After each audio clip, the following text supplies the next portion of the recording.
Hello guys, dito kami sa Kubar. Ayan. Guys, tignan yung parada ko guys. Kung gaano kakipot pinasok ko dyan guys. Tignan. Pinasok ko lang guys. Pinasok ko dito sa loob.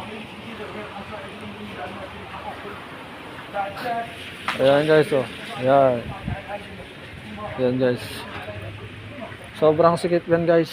So mga mga Pinoy lang makakagawa niyan guys yan.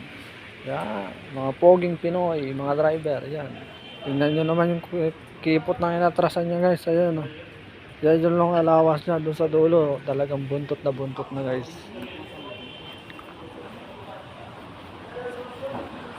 O ayan guys o. Konting-konti lang guys, pero kinaya naman na ipasok natin. Siyempre magaling tayo guys, yan. Yung, umuulan guys. So umuulan guys. So yan.